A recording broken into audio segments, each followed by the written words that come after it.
Welcome back. I am back now with another video, another part of my haul.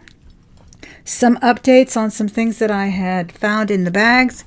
Again, this is the amazing haul of jewelry from different sources here on YouTube, on eBay, etc.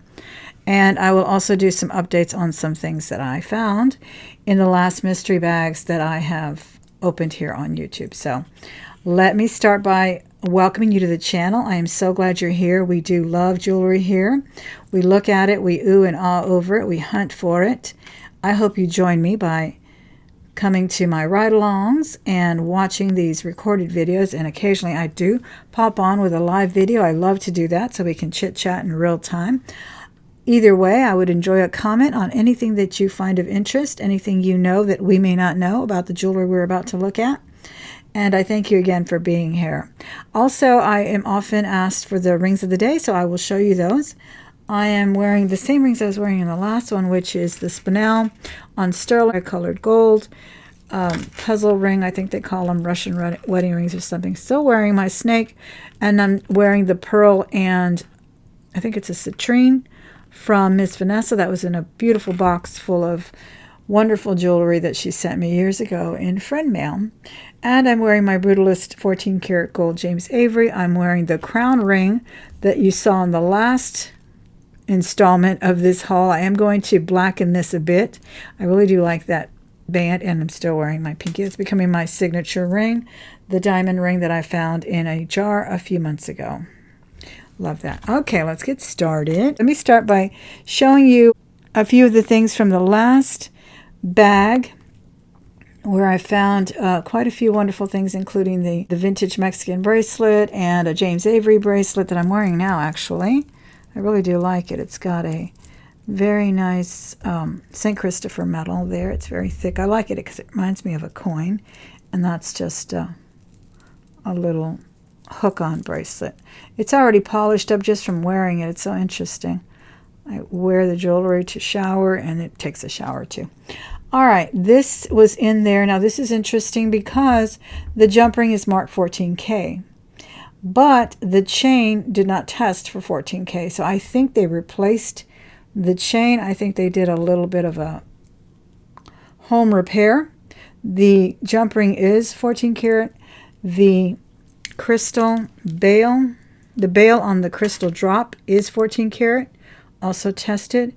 And it's just a beautiful drop. I really like that. So I may just take that off of there and wear it on one of my gold chains. But that was actually tangled in one of the pieces that we went through the other night. What a beautiful piece, though, isn't it? I love that. One of the other teeny tiny little pendants, the one with the green stone, that was also a Swarovski as well. I don't know if I mentioned that in the video or not. I forgot. But these are actually little diamonds. These test for diamonds. And they are set in sterling there. It's kind of a heart with a peace sign there. So that was a very nice addition. Okay, I also wanted to show you these. These were also found recently. But look how gorgeous these look now that I cleaned them. I adore these. These are so nice, and they look beautiful. These are true shoulder dusters. They are heavy, but they are on clips. And this clip, little spongy thing, boy, that makes a difference. I need to order some on Amazon.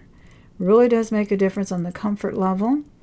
But I didn't leave them on very long. They didn't pinch or anything, but very nicely done. Very much an 80s artifact here, I'm sure. And yeah, they are very cool. I think these are polymer clay here, and then they have the setting of some glass rhinestones, crystals, and pearls, and kind of a deco vibe there. Aren't those beautiful? I love them, but look at the difference a little soap and water makes on those rhinestones. I just had to show you those because those were cleaned up nicely. This was part of the haul, the big haul from a box of jewelry that I bought. And this is gold filled. Both the chain and the cross are gold filled. They're marked there. And the necklace is marked on the jump ring as well. I really like the color that gold fill takes on. It takes on a beautiful patina all its own. This is a beautiful little stick pin, part of a bundle of brooches that came in the lot, and this is jade. Tiny little cabochon there. Okay, let me see if I can work my way down without forgetting anything. This is an kind of a take on Paloma Picasso's Scribble for Tiffany. No mark on it, silver tone. Nice big brooch though, I like that. I love this one. This reminds me of Cinderella. I don't know why, the little mice. And is he missing? Gosh, he's missing a little stone. I just noticed that. Sometimes I'm washing these and maybe, I don't know, I just didn't notice it, but he is missing one tiny red stone there. I may just pop off the other one. Cute though. Very nicely done. Vintage gold tone brooch. This is very cool. These are definitely doublets on abalone. You can see they add a layer of glass there and bevel that, and that's called a doublet. I'm not sure about these. These really have a wonderful labradorite color, but they're very crystalline, very clear, so I don't believe those are labradorite. And it has a little crystal drop as well. Not sure who the maker is. It's probably just department store, but it's very pretty. I really do like that. And then I love these. Not sure if this is vintage. It really looks like it is because of the way it's made. It's made very nicely, good materials on it. I can tell that it's not cheaply done. It's heavy and it's just really done nicely. But they do always have, you know, the retro revivals of the 70s come back, and then you'll see these in department stores and little specialty shops. So you just never know. But from the quality of it, I think it might be vintage. I also like the abstract design. Gives it a little bit of a Asian flair, but not sure. It is a jump ring as well, so that makes me think it might be vintage as well. The lobster claw came in around the 90s, so whenever I see the jump rings or other type of clasp, fold over clasp, box clasp, that kind of thing, I think it may be vintage. Got a little Christmas. This one's very pretty. I don't know if this is a JJ. Kind of looks like a JJ. Very well done. I really like this. It's beautiful. The Christmas brooch is still very popular online. People still buy. Now, they may not buy everything you put on there. People are really looking for more of the retro, more of the vintage, rather. Retro, people seem to get that term mixed up. Let me try to elaborate on it. I hear it misused often, but people that are hunting for things online may want to know. Retro refers to looking back. It actually means to return. I think it's derived from Latin. So when I'm looking at something now and I say it's very retro 60s, I mean it was remade to look back at the 60s in homage to the 60s, a little nod to the 60s, that kind of thing. So that is a lot different than I say something is vintage 60s, vintage 80s, etc.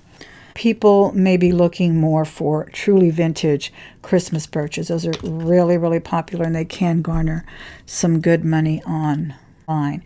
I love these. I kind of think these might be, they remind me a little bit from the design of a Brighton, but I'm not sure. They're beautiful. This is all metal work here, fabricated metal, kind of diamond cutting on it. These are clip as well, and we spoke a little bit about the clip being very popular, not just in the vintage variety, but because people are have always preferred the clip. Many people never pierce their ears. Many people don't like to stretch their earlobes as they age. They do tend to stretch. And when you put on a pierced earring, not only does the lobe stretch, but the piercing itself will stretch, and eventually it may even tear. My sister's actually tore. She said one day she was putting on earrings and the earring just fell right off. So it literally split. And that's because I remember she used to say, oh, the heavy earrings don't bother me. I love them. They never bother me. And so apparently she used them a little bit too much. So I think a lot of people now are thinking about that, or just have always preferred them. Not to mention the fact that definitely the vintage variety have a wonderful array of designs, don't they? Where did this come from? Oh, I was going to redo this. Then I found these the other day. I think these are so beautiful. They came together. These were from the Goodwill counter. Yeah, these were from the Goodwill counter. And I could not even read them, but I just love the hippo because I never see a hippo. They're very rare for me. I never see them in designs. And these are actually marked FO. One of them is marked FO and the other one is marked David. This hippo looks to say David. You tell me. I'm not sure. Like I said, I saw them at the Goodwill counter and I grabbed them because I knew they were marked and I'd never seen a hippo. That is such a cool piece and very hefty, very heavy. And I love the critter brooches. So I thought, wow, I have to get that. But that one is marked David. I had not seen that till right now. Then the giraffe is marked FO. And there it is right there. And it's huge. Look at that. Beautifully done with enameling and coloration there. And even black rhinestones on the eyes. Is he not amazing? So those were very cool. Here's another little frog. Another figure. This is a frog. This one has a simple C clasp.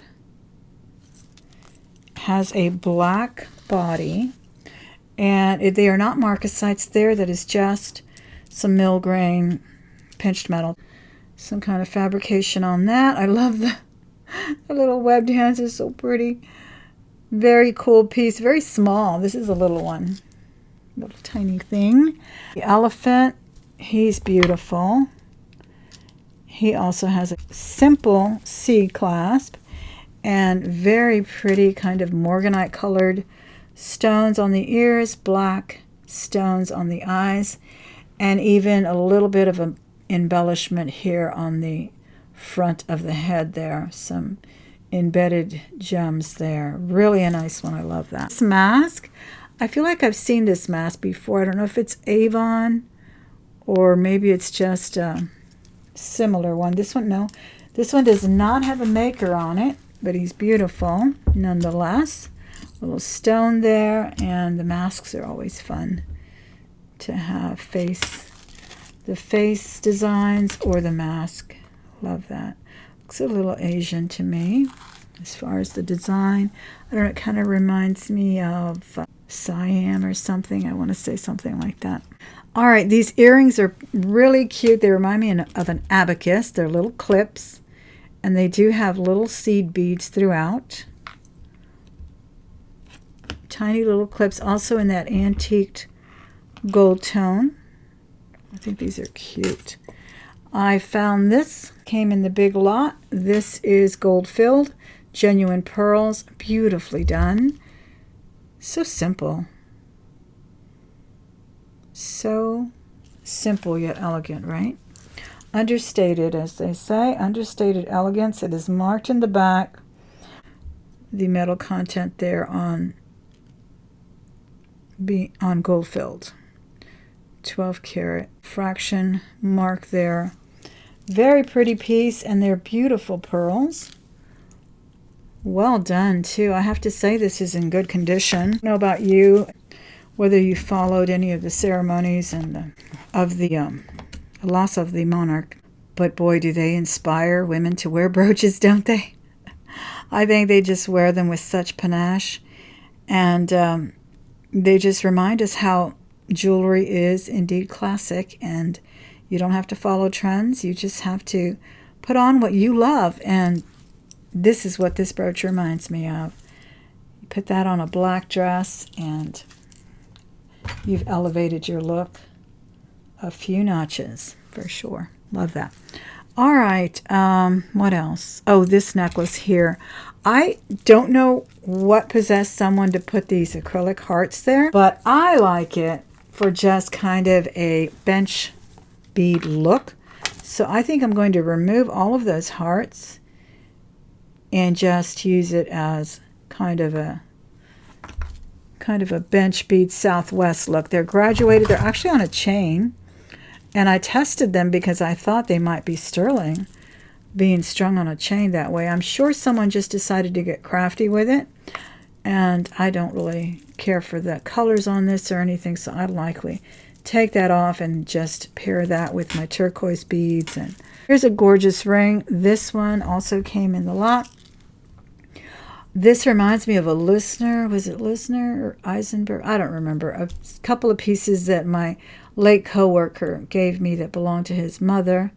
And he told me he was going to bring me her costume jeweler when he found out I was a reseller.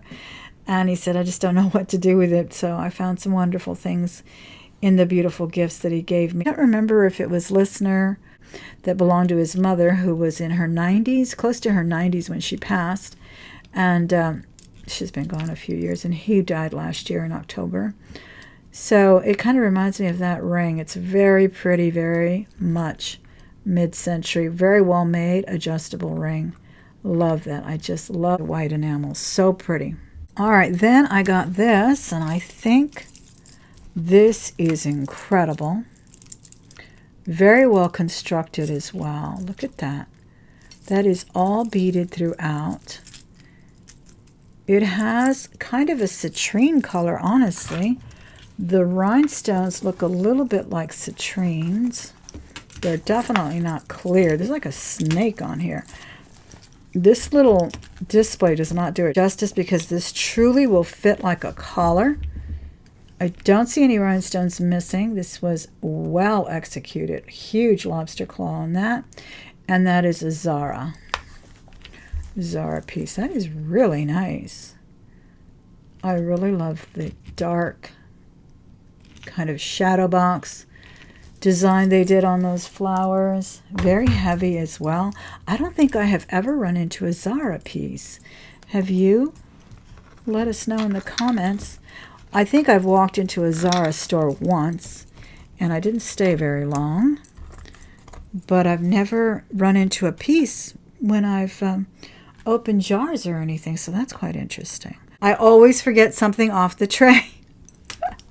These organic earrings, these are actually vintage, and I could tell because they actually marked them there on the inside 14 karat. These are vintage, these are organic. So these were made, I'm sure, in the 70s. I remember these were very popular, the rings, and they would embellish them with gold. Interesting, actually, very interesting, because whatever they had in the front has fallen. They are marked 14 karat on the stem, on the post, and they are marked silver right here. So whatever they had here must have been silver. It has now fallen. There is nothing but glue on there. So I will have to figure out a way to take off that glue. I'm not sure if I could use a heat element. I have kind of a crafter gun that's a heat element. That may do it. Let me know what you know about taking and removing glue. Regardless, these are definitely of the vintage variety. I would say 70s. You can see the Schrager marks quite clear on that. I hope you can see it all through here. It's a telltale sign of an organic piece, and very interesting design. I am really curious. They probably had maybe a floral. Sometimes they would also put genuine gemstones. See the Schrager lines there? It really always reminds me of salmon. I don't know why. But I can't believe I almost forgot to show them to you, but that's typical. Typical. Every time I do these trays, I miss something. I hope you enjoyed this video. If you did, give it a thumbs up. Don't forget to subscribe if you haven't. I will definitely bring you more hauls as they come in. And of course, we're going to do that tub at one scoop at a time. Hit the bell for notifications so you never miss another video. One last thing. I am now going to be appearing on What Not to Sell. I talked to you about the proposition that they came to me with. So I'm hoping that everyone who wants to sell there will take advantage of my links that are going to be found in my description box from now on. I will also try to schedule a live over there very, very soon, but I want you to become familiar with it. I want you to know that you need to register first because they need to have your information on hand before you can actually become a buyer on there. And that's a wonderful thing for sellers because they don't have to send out invoices or anything like that. All we have to do is immediately print a label when you find something. Take a look at that. Take a look at my links. Go over there and get yourself registered, ready to purchase, ready to sell, whatever you may want to do there. But it's going to be very, very adventurous and a lot of fun. But do understand that you need to be registered first. That's the number one thing to know. And when you take advantage of my referrals, I do get a commission on those. But more importantly, you get to be a part of this community that is burgeoning, that is exciting, and a good proposition for all of us. Thank you so much.